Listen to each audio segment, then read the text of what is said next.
शिमला में बना बर्फी तूफान, तेजी से सैलानी खुश हैं। शिमला मनाली में आंधी तूफान के साथ साथ बर्फबारी और बिजली कड़की, कई जगह लाइट गुल है और लोग परेशान हैं।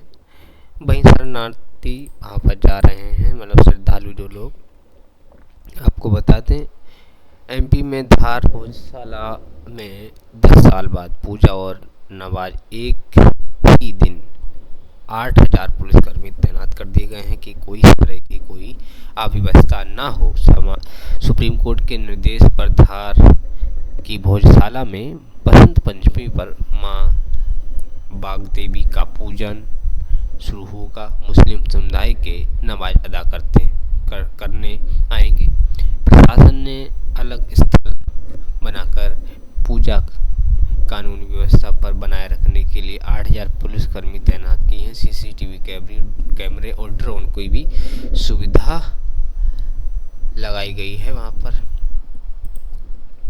अगला समाचार पे नजर डाल लेते हैं। ज्ञान के मंदिर से अदालत की दहलीज तक, जानिए भोजशाला की पूरी कहानी। आपको बता दें, भोजशाला मध्य प्रदेश के धार जिले में स्थित है। भोजशाला विवाद पर सुप्रीम कोर्ट ने बसंत पंचमी यानी आज 23 जनवरी 2026 सुप्रीम कोर्ट ने नमाज और बसंत पंचमी की पूजा एक ही दिन पढ़ने बसंत पंचमी की है ही आज, और शुक्रवार को उनकी नमाज पढ़ती जाती है।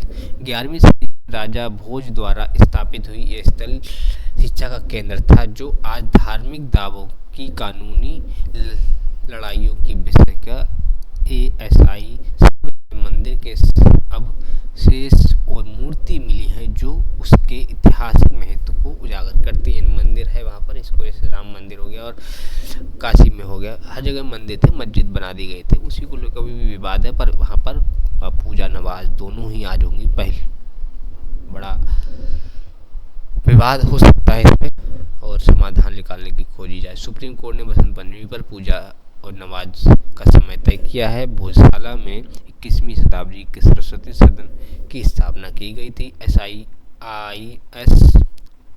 एएसआई सर्वे में मंदिर के अवशेष और 94 मूर्तियां मिली हैं। ये मध्य प्रदेश में स्थित है। आज 1 बजे पूजा कर सकेंगे, वहीं नमाज 1 से 3 बजे पढ़ी जा सकेगी। दरअसल ऐसा विवाद तब उठता है जब बसंत पंचमी शुक्रवार को पड़ती है। इस तरह हिंदू समाज साल में एक बार पूरे दिन पूजा करना चाहता है, दूसरी ओर मुस्लिम समाज तय व्यवस्था के मुताबिक नमाज अदा करना चाहता है।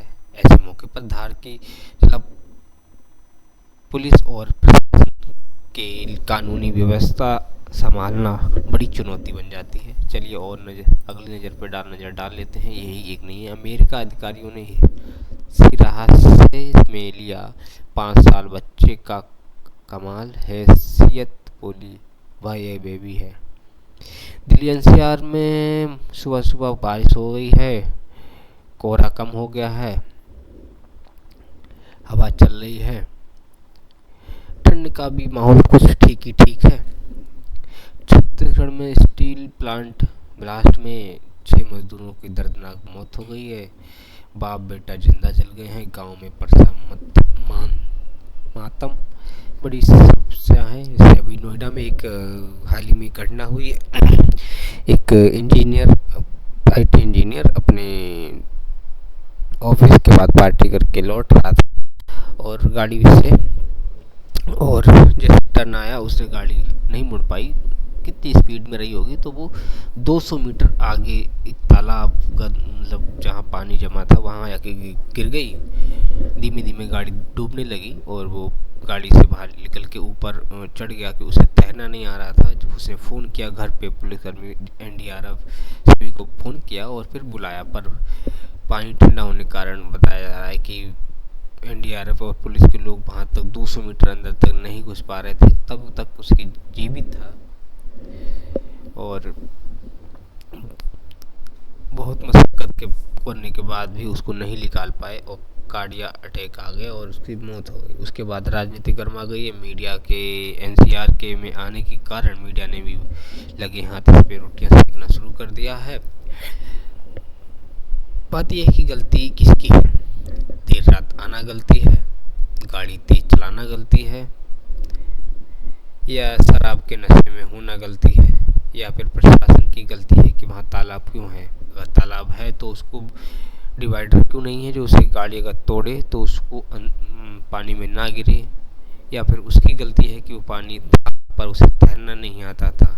एक गलती उसकी ये है कि 200 मीटर आगे क्यों गया? गलती ये है कि पुलिस प्रशासन भी जानने के बाद भी 2 घंटे के बाद जूझने के बाद भी उसे नहीं निकाल पाए। क्या गलती? क्या उसकी मौत लिखी थी, या फिर मीडिया को कंटेंट चाहिए था इसलिए उसकी मौत हुई?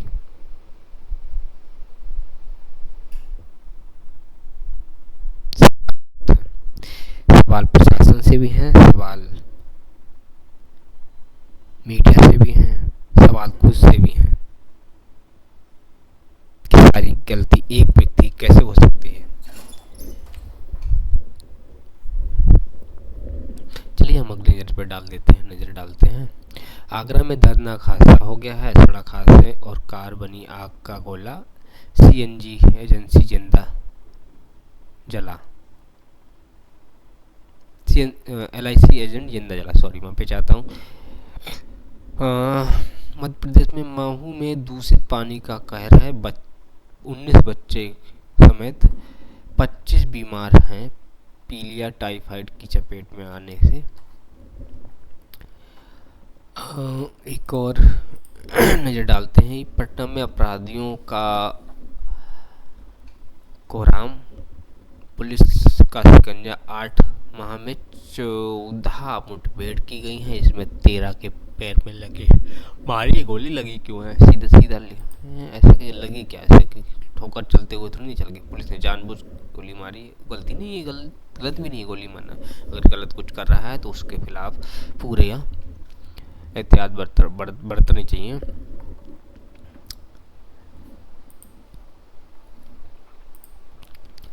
और अगले समाचार पर नजर डालते हैं हम, जैसे कि वो सब आपको मैंने बता ही दिया है। आतंकरोधी अभियानों में जा रहा सेना अब वाहन खाई में गिरा, 13 जवान बलिदान हो गए हैं। जम्मू कश्मीर का डोंडा में हुआ हादसा, 400 फीट गहरी खाई में गिरा वाहन।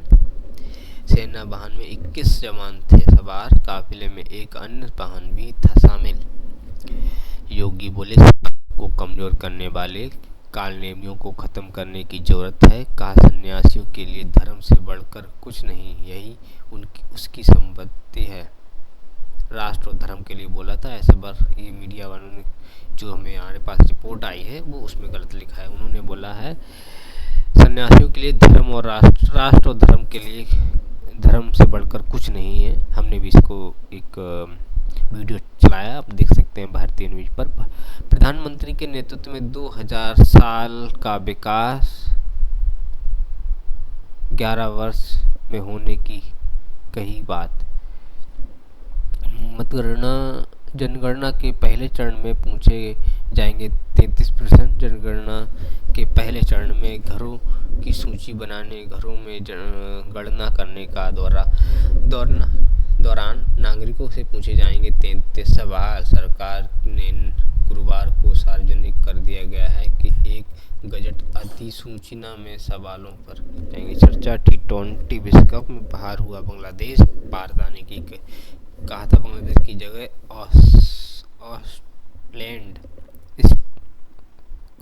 स्कॉटलैंड को किया गया शामिल। बांग्लादेश को कोलकाता में 3 और मुंबई में खेलना था एक मैच। भारत के पूर्व तट पर अब 24 अरब बैरल हाइड्रोकार्बन का भंडार मिला है। यूनिवर्सिटी ऑफ ह्यूस्टन में कार्बन महानिदेशालय के संयुक्त अध्ययन में लगाया गया अनुमान कच्चे तेल के प्राकृतिक गैस की है ये खोज भारत को आत्मनिर्भर बनाने में साबित हो सकती है। अहम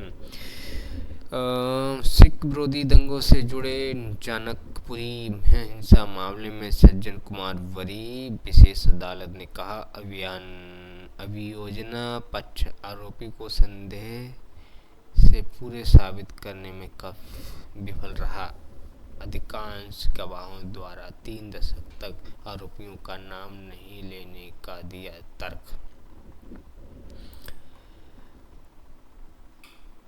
इंजीनियर, जिसे मैंने बताया, इंजीनियर की मौत मामले में दोबारा घटना स्थल पहुंची। एसआईटी सॉफ्टवेयर इंजीनियर युवराज की मौत के बाद मामले मुख्यमंत्री योगी आदित्यनाथ गठित एसआईटी द्वारा गुरुवार को 50 घटना स्थल पर पहुंची। एसआईटी टीम ने घटनास्थल का जायजा लेने के साथ ही मौके पर मौजूद पुलिस अधिकारियों से सवाल जवाब किए। सड़क पर स्थित ब्रेकर से लेकर गड्ढे गिरने तक नक्शा मार्क किया। उन्होंने 1 वर्ष में होगा जल भराव की स्तरीय समाधान पर प्रवेश वर्मा ने कहा है। ईडी के समन की अवहेलना के दर्ज में 2 मामले केजरीवाल पर है। आबकारी नीति घोटाले से जुड़े मामले में दिए गए हैं समन। विशेष अदालत ने विधायक अमानतुल्ला खान को भी किया बरी। यमुना में अमोनिया का स्तर बढ़ने से जल आपूर्ति बाधित। यूनिटेक प्रोजेक्शन में बाधा डालने वालों को नहीं करेगी बर्दाश्त, सुप्रीम कोर्ट ने कहा है। दंगा पीड़ित बोले सुप्रीम कोर्ट तक जाएंगे।